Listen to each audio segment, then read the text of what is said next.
Jake's sudden act of moral courage felt completely out of place. His Hollywood-style virtue act didn't fit a sport built on grit, blood, and raw reality. Fans saw through it. Fighters saw through it. Everyone did it. Essa é a melhor aposta? Não, queria super luta. No, I want a super fight. Oh, super fight at heavyweight. I could think of one. Wow, Derek I would, Lewis? It's Aspinall, man. Bom, não sei se, pô, Casa Branca, Jon Jones. Jon Jones. Super luta. At the White House, Jon Jones. Against Pereira, a guy who's the same age as you, and we walk around the same exact size. Pereira walks around at like 240, and he has magnificent accolades. Business-wise, it makes more sense. Fight the nobody that may be more dangerous, or fight the guy with all the accolades who's incredibly dangerous. Will we ever see Jon Jones versus Alex? Yeah. Possibility. I mean, Rogan is pushing me right now to try to make that fight. It's just, guys, Jon Jones is a whole nother. I consider Jon Jones the greatest combat fighter of all time. Jon Jones is the nastiest dude ever in the history. And Jon's got a dark side to him, man. He shoots guns. Jon Jones is a killer. Pereira isn't asking for a catchweight or light heavyweight. He wants Jon Jones at full heavyweight, where the giants live. He wants history, a third UFC belt, and he says he's ready. Fans are obsessed with the idea. But there's one problem. Dana White isn't thrilled. He likes Pereira's ambition, but he still thinks Alex has unfinished business at light heavyweight. Like he could really be the face of this organization at this point. Yeah, you know, people love him. People love the way he fights, and can't be bummed out with the way he performed this evening. So He seemed to tease that maybe he was going to call for a Jon Jones fight, but then kind of pulled it back after, you know, learning about Arthur. Is him going to heavyweight something you would entertain at this point? So today I was at work and had a bunch of meetings over there this afternoon, and I went over to the PI and he was over in the PI.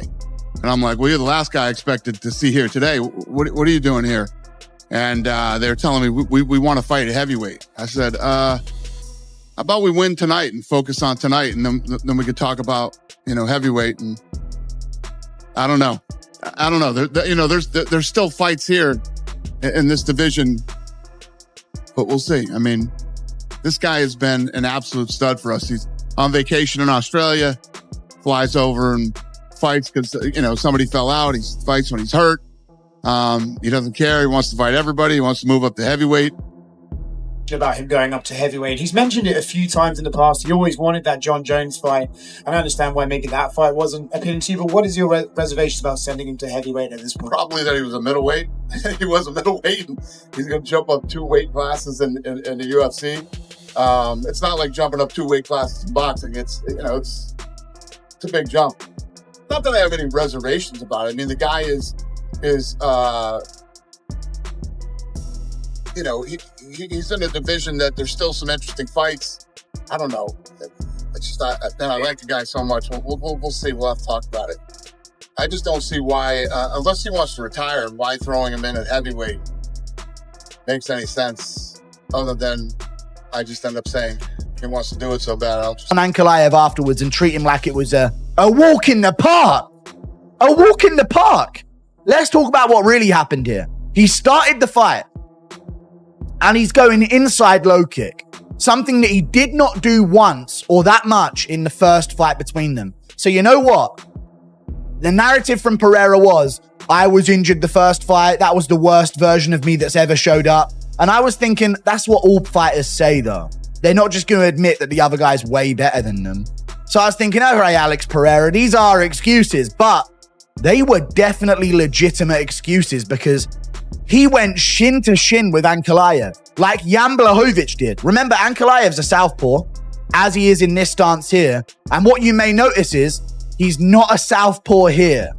And that's what it came down to. In the last fight, Ankalaev could remain southpaw for nearly the entire time. That's where he's comfortable. And that's what gives Alex Pereira problems. And Pereira was trying to do lead low kicks on Ankalaev's calf, and they weren't having nearly as much of an effect. Jan Blachowicz went shin to shin with Ankalaev and gave him a... Just looking, all being very, very serious and very scary and very intimidating. Well, it obviously worked because Magomed Ankalaev just got flatlined, smoked, destroyed, beaten in 1 minute, 20 seconds. Now, All the talk of him coming in at 40%, maybe there was a little truth to that. I mean, we did talk about him being a little burnt out. We did talk about the schedule that he was on, which was kind of crazy. And certainly it looked like it did catch up to him in his last fight against Magomed Ankalaev. But he was right. There isn't going to be a third match. There isn't going to be a rubber match. Absolutely no way. Alex Pereira now is going to go into new challenges. If Magomed made it competitive, then maybe there would have been a talk of a third match. But it wasn't competitive. It was completely one-sided. It was one of the most vicious beatdowns we've ever seen. Alex Pereira now is a 3-time UFC champion. No UFC champion has ever lost a belt like that and then came back and got it in quick fashion and made it that easy. No champion's ever done that before, losing the belt and coming back again like that. And then when you look here at the record of Alex Pereira and what he's achieved, Joe Rogan and DC, they were talking about this all night, but it is insane. And around your waist. But before we even talk about the fight, you're walking in a booth. You notice that you were adjusting your foot inside the octagon. What really is going on there? And was this something before the fight or did it happen in the... Yeah, I think this time it broke for sure. It started turning purple super quickly. But, you know, when I was throwing those low kicks, I saw that they were landing. You know, he changed his stances after the third kick, which is something that he didn't do in the last fight. It's something that I saw Young Blauwich did in the fight too. But as soon as I landed the first kick to his lead leg, I told my foot. You were aggressive really from the first moment on. Was the approach to go right at him, or was that something that you saw lead up for your victory? That was the plan in the first fight. You know, I wanted to go up and be aggressive.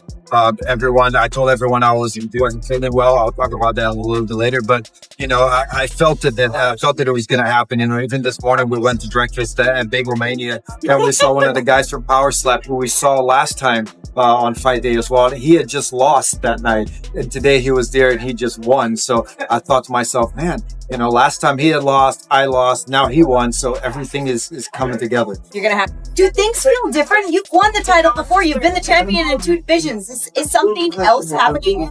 To make all those around me happy, you know, all my fans, I feel all the love. At the press conference, the fans won't even let my opponent talk. So I feel that and I want to give people joy. And even in Brazil, sometimes people say, oh, I wasn't watching the UFC anymore until you came and stuff. So I feel it and I want to give back to those people. Well, you're certainly doing that, Alex. Now comes the part of my job that I have to do. That's always difficult because you just won the title once again.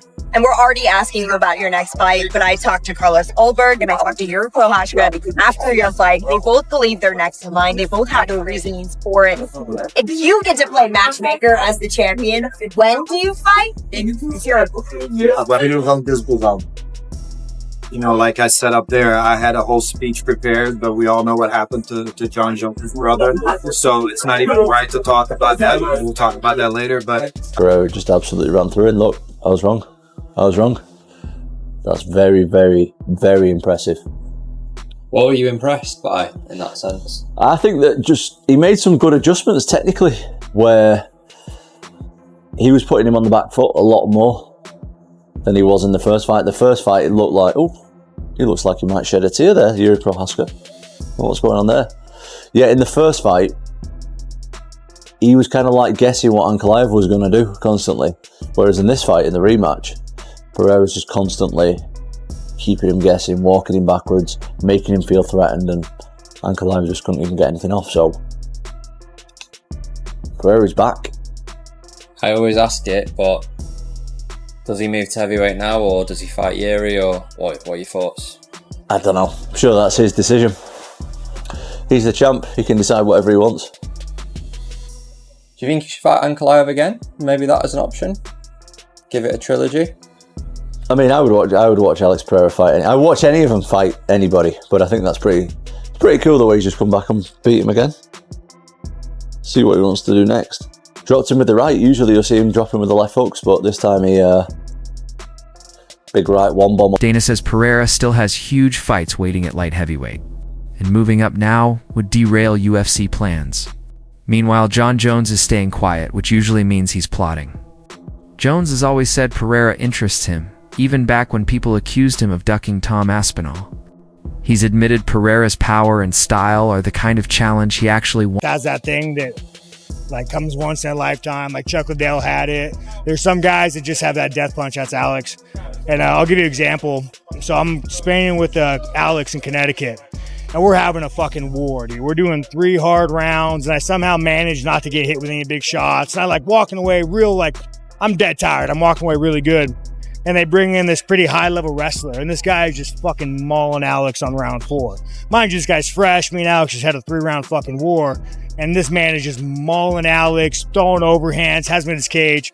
And about like halfway through the round, Alex just like touches him with an uppercut, and the round's done. And then Alex just like, I mean, he could have fucking blew on him and knocked him over. And just like that kind of power, it just, I mean, you got to be like, what, a 6'4" giant fucking Brazilian, I guess. What I know Ankalaev spent a lot of time in here over the years. Like, what was kind of that situation like for you? Was it a bit awkward? Like, was Alex trying to pick your brain? Or? No, I mean, I love working with Alex. Alex is one of those guys who were like, if you tell him any tad bit of advice, he absorbs it, he drills it, and no, Ankalaev, dude, like Ankalaev's my boy. And I think Ankalaev is probably like, as far as like ability and skill goes, he's probably one of the best in the world. Like, the guy can fucking fight. I've trained with him.